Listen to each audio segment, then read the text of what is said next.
Everybody vibes with the all-new Camry. A standard 225-horsepower engine and an available sport-tuned suspension provide the power and agility to take you anywhere.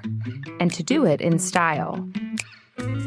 With available features like the two-tone midnight black metallic roof, color-matched sport grille, panoramic glass roof, and cockpit red leather trimmed interior, the Camry has never looked better. And because every all-new Camry is a hybrid, it delivers up to an EPA-estimated 51 miles per gallon combined. Whatever your vibe, it's a Camry vibe. Learn more at toyota.com/Camry. Hello. From Wonder Media Network, I'm Jenny Kaplan, and this is Womanica. This month, we're talking about adversaries, women who fought for their place in history. Whether they fought to get to the top of their sport, against how society perceived them, or fought with each other to be champions.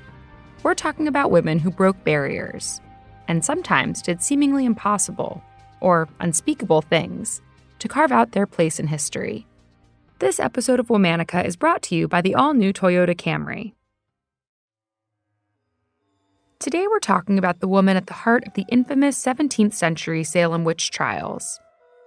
Let's talk about Tituba. Beyond her involvement in the trials, much of Tituba's life has been lost, rewritten, and obscured throughout history.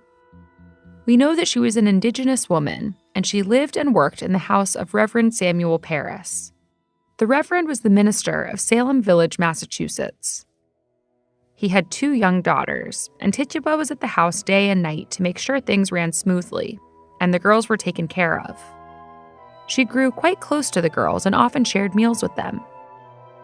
In January of 1692, the Reverend's daughter and niece came down with a mysterious illness. They convulsed and behaved erratically. The doctor's diagnosis? Witchcraft. The girls blamed Tituba. So the Reverend and several of his advisors relentlessly interrogated Tituba. She adamantly denied being a witch. The witchcraft accusations continued into February. Ann Putnam and Betty Hubbard pointed the finger at Tituba, saying she caused them pain through witchcraft. And this time, the victims named 2 other perpetrators too, Sarah Good and Sarah Osborne. Betty gave a rousing testimony, and the community took legal action. Tituba and both Sarahs were arrested on February 29th. The town magistrates held an open hearing on March 1st. The meeting house was packed. People watched as the accusers screamed and hurled accusations, while the women on the stand fielded questions. Both Sarah Good and Sarah Osborne refused to confess to being witches. Tituba did confess. She admitted that the devil had approached her and asked her to serve him. Based on a 1692 transcript, Tituba reportedly said, "I must serve him 6 years and he would give me many fine things." Tituba didn't just implicate herself, she also admitted to seeing Sarah Good and Sarah Osborne use magic to harm the girls. And she said they bullied her into becoming a witch and using dark magic. Her testimony was incredibly persuasive. The audience, including her accusers, went silent as she spoke.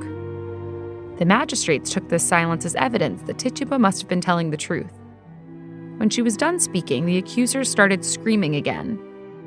Tituba said this was because the spirit of Sarah Good was hurting them. Before Tituba could say anything else, she proclaimed that the devil had just struck her blind because she'd shared his secrets.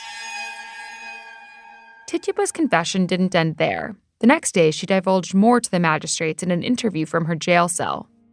She talked about the devil's book, which she had to sign with blood. In it, she saw Sarah Good and Sarah Osborne's signatures. She mentioned flying around on sticks with other witches, and she spoke of seeing demonic creatures in the form of multiple animals such as a hog, a red cat, a yellow bird, and a hairy creature that walked on 2 legs. Despite being interrogated multiple times, Tituba's story never changed. Magistrates believed her. They thought if she were lying, she couldn't possibly remember all those details every time they questioned her. Tituba's testimony turned the conspiracy theory of witches in Salem from rumor to fact. Afterward, there was a spike in reports of witch sightings. Hysteria ensued. The reports all sounded very similar to Tituba's accounts, and the magistrates saw these as proof that Tituba was telling the truth. What they didn't know was that it was all made up. Years after her arrest, Tituba revealed that Reverend Paris beat her until she confessed to witchcraft. She said she concocted this story to protect herself. But at the time, no one knew this, and her confession set off a witchcraft epidemic. Because she'd confessed to witchcraft, Tituba herself wasn't seen as a threat to society, but she was a pariah. Her testimony was a direct threat to the church. To the Puritan community, Tituba represented alienation from God. She evoked so much fear because, in an instant, Tituba, an enslaved woman of color, suddenly had power over the white men who led the church. As witchcraft investigations ramped up, suspects were thrown in jail at an alarming rate. To free up space, Tituba was moved to a prison in Boston. She occasionally returned to Salem to serve as a witness at the trials of those accused of witchcraft. Their testimonies frequently aligned with things Tituba had claimed.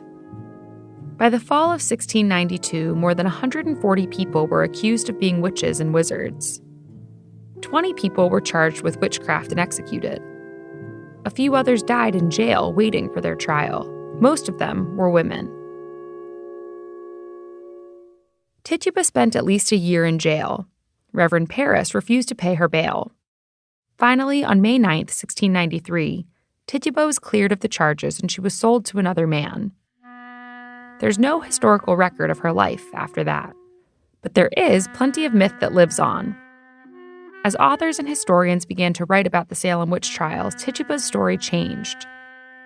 Her race was a big point of contention. It evolved from Indian to half-black to black. In the 1952 dramatized play The Crucible, Tituba is described as a Negro slave. Some historians believe Tituba was from Barbados because Reverend Paris had a home there, but there's no evidence he brought enslaved people back to the U.S.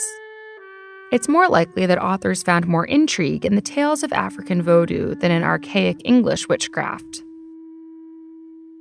Despite Tituba's story being a product of her imagination, it demonstrates what can happen when mass hysteria and injustice break out. All month, we're talking about Adversaries. For more information, find us on Facebook and Instagram at Womanica Podcast. Special thanks to Liz Kaplan, my favorite sister and co-creator. As always, we'll be taking a break for the weekend. Talk to you on Monday. Everybody vibes with the all-new Camry. A standard 225 horsepower engine and an available sport-tuned suspension provide the power and agility to take you anywhere. And to do it in style. With available features like the two-tone midnight black metallic roof, color-matched sport grille, panoramic glass roof, and cockpit red leather trimmed interior, the Camry has never looked better. And because every all-new Camry is a hybrid, it delivers up to an EPA-estimated 51 miles per gallon combined. Whatever your vibe, it's a Camry vibe. Learn more at toyota.com/Camry.